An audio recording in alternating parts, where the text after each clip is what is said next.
Hello my dear friends, आप सभी का एक बार फिर से स्वागत है हमारे यूट्यूब चैनल लेट्स डिस्कस में। प्यारे बच्चों, आज हम डिस्कस करेंगे क्लास 10th का सब्जेक्ट इंग्लिश और वर्कशीट नंबर 88। और यह वर्कशीट आपका 25 फरवरी 2021 के लिए होगा। तो आज हम पढ़ेंगे poem dust of snow. Dust of snow ये मोस्ट इम्पोर्टेंट पोएम है और ये आपके बोर्ड एग्जाम में 100% पूछे जाएंगे।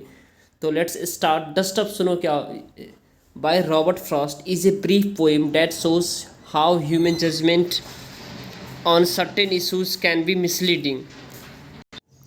तो किस प्रकार से एक इंसान अपने आप को भटक जाता है, ठीक है, अपनी जजमेंट के अकॉर्डिंग, ठीक है, ह्यूमन का जो जजमेंट होता है उसके अनुसार। The poet depict the crow and the hemlock tree as a reason for he change mood and the increase optimism. यानी पोएट इसमें दिखाता है जो उसका जो मूड है, उसका मूड जो है ना वो चेंज हो जाता है, ठीक है, और उसका रीजन है हेमलॉक ट्री और कह सकते हैं नेचर है, ठीक है, जो एक बेहतर मूड उसका जो चेंज हो जाता है और वो बचे हुए दिन है ना उसको यूटिलाइज कर पाता है, क्योंकि पूरा दिन उसका जो बचा हुआ है ना, जो उसने जो भी मतलब वो जो है ना मिसलीडिंग हुआ है उसके चक्कर में पूरे दिन को बर्बाद नहीं करता है और बचे हुए टाइम को बेहतर तरीके से यूज़ करता है, ठीक है, और मूड उसका चेंज हो जाता है।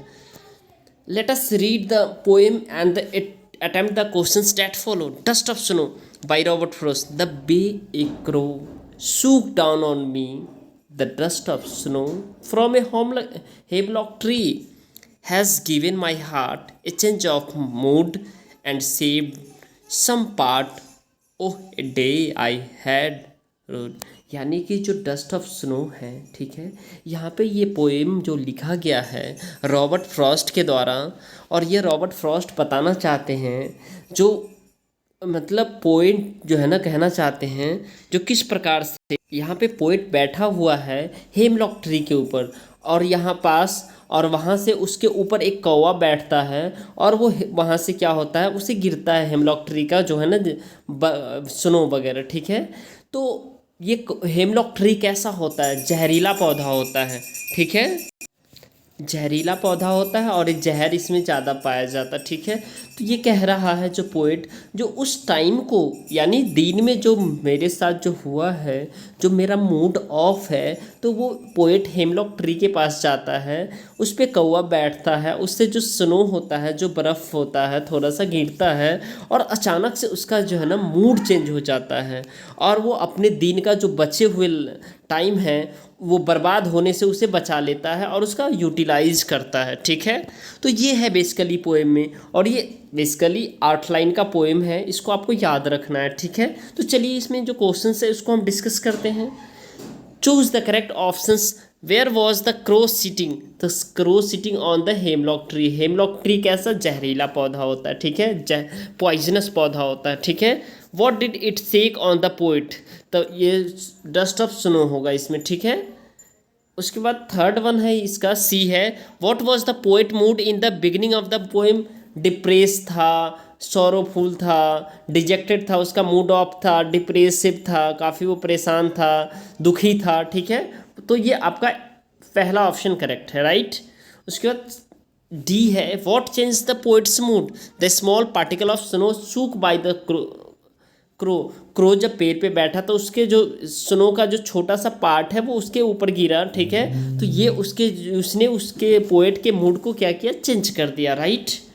अब हम देखेंगे बच्चों fifth question E number, which word of the does the not correspondent to, यानी ये बर्बाद जो होना है उससे क्या मतलब इसका जो उसके करस्पॉन्डेंट नहीं है, तो रेजुविनेट होगा, ठीक है। रेजुविनेट मतलब होता है फिर से जो है ना मतलब यंग होना, ठीक है, लेकिन लेमेंट मतलब दुखी, रिपीट मतलब पछतावा आना, बेमन में भी पछताप होता है जब हम किसी चीज़ को पाना चाहते हैं नहीं पाते, तो ये वही है, लेकिन इसका जो है ना हम फिर से जवान होना है मीनिंग। तो ये यानी जो बर्बाद होना, जो पछतावा आता है, ये सब तो आता ही है लेकिन ये नहीं आता, तो ये आपका आंसर हो जाएगा, ठीक है। अब उसके बाद नेक्स्ट है, what is the rhythm rhyme scheme of the poem? अब पढ़िए इसमें, देखिए राइम क्या है, देखिए मैं बताता हूँ। The bay a crow shook down on me, a हो गया, ठीक है, ये बी हो गया, ये ए हो गया, ये बी हो गया, ठीक है। ए बी, उसके बाद जो है ना क्या है, उसके बाद सी डी, ठीक है, सी डी। तो इसका जो है ना आपका जो राइम स्कीम है ए बी और सी डी, ठीक है। अब क्वेश्चन नंबर जी है, how was the poets day shaped. Poet ने अपना पूरा दिन कैसे बचाया। The poet has field sad about that day. Poet जो है ना काफ़ी क्या था, सैड था जो उस दिन का, ठीक है। लेकिन but the fall of snow dust change his mood. उसका जो स्नो का जो डस्ट है उसके ऊपर गिरा तो उसका मूड चेंज हो गया। Now the poet has saved some part of the day as he did not waste the time repenting and regretting, ठीक है। तो उसने पूरे दिन को बचा लिया, ठीक है। और उसका रीजन पूछ रहा है तो क्या हुआ, क्रो ने बैठा उस पर, हेमलॉक ट्री से कुछ स्नो गिरा और उसका मूड चेंज हो गया। State any two verses depicting the figure of speech alliterations. आप ये देखिए एलिट्रेशंस मैंने the bay as a crow है एंड स्नो है, इसका जो क्या होता है कंपैरिजन है, right. The bay as a crow और स्नो का एक ये हो गया। आप उसके बाद दूसरा एक और आप यहाँ से ये ले लीजिएगा, the dust of snow from the hemlock tree. ये आप ये चारों लाइन लिख देंगे तो आपका ये करेक्ट आंसर हो जाएगा। मैंने एक लिखा है, ठीक है, एक आपको लिखना है, राइट। नेक्स्ट है answer the following in 30 to 40 words. What is the underlying the message for us in our hectic life with the reference to the poem.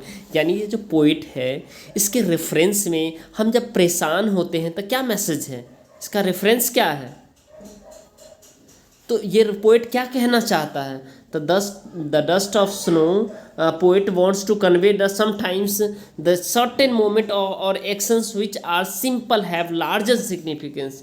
जो सिंपल मोमेंट होता है उसका बड़ा सिग्निफिकेंस होता है, बहुत ही महत्व होता है। They can change the mood और life of the persons the way a crow the shake down dust of snow on the poet inspire and gives him the idea to sake of his the depressed thought become cheerful and the something useful।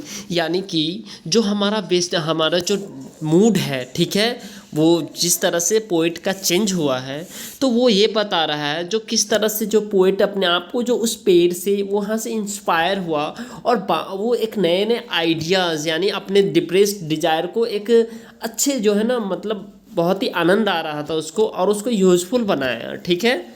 यही आपको लिखना है। उसके बाद है next है how does the simple moment prove to be the very significant and answer save the rest of the day of the poet being the wasted comment on the basis of the.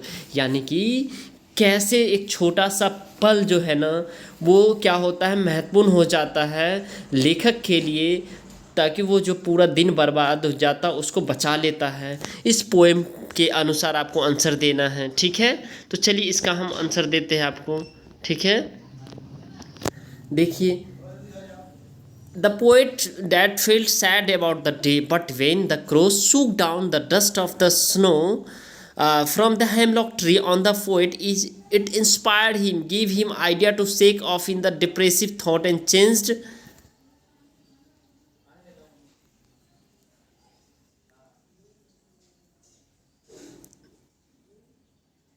his mood. Now the poet did not want to waste the time in repeating and the regretting। ये आप लिख सकते हैं comment the basis of the poet point of view. अब देखिए इसका भी आप आंसर ये देखिए similarly the lessons thought taught by the crow and the hemlock tree we can work in the adverse conditions in full stride for a better life. तो इस पर आपको कमेंट करना। तो चलिए ये देखिए बहुत ही अच्छे से मैंने इसको लिखा है, ठीक है। Comment on the basis of the poem value point, ठीक है। तो similarly the lesson taught by the crow and the hemlock tree we can work in the adverse conditions in full stride for a better life. The Robert Frost give a quite a positive message to the readers. ये बहुत ही positive message reader पढ़ने वाले यानी हम और आप student जो पढ़ रहे हैं और टीचर पढ़ रहे हैं उन सभी के लिए देते हैं। Depression and the hopelessness do cloud our heart spirit and moods, however there is a silver lining beyond the every cloud. The poet had given up all the hopes and declared that the whole day would go west. Suddenly the falling of the fine dust of snow on him brings a sudden changes थोड़ा सा गिरना और एक बहुत बड़ा changes होना, वो बर्फ़ का गिरना। It inspiring and gives him the idea to shake off his depress thought, और उसको वो इंस्पायर हो जाता और डिप्रेस थॉट से वो रेस्ट ऑफ लाइफ आप वो अपने डे का वो वेस्ट नहीं होने देता, उसको सेव कर लेता है and become cheerful and do something useful. Similarly be you should work with the full stride even in the adverse condition for a better life. चाहे कैसा भी सिचुएशन हो, हमें अपने लक्ष्य को पाना है, तो एडवर्स कंडीशन भी हो फिर भी ये बेटर लाइफ के लिए करना है, right friends. If you like my video please subscribe my channel, और हमारे चैनल को सब्सक्राइब कीजिए और अपने दोस्तों तक शेयर कीजिए, और ताकि उन्हें भी इसका बेनिफिट हो। और 1 से 2 दिन पहले इस चैनल पे वर्कशीट प्रोवाइड कर दी जाती है आप लोगों के लिए। ओके फ्रेंड्स, तो thank you, thanks a lot for watching, thanks.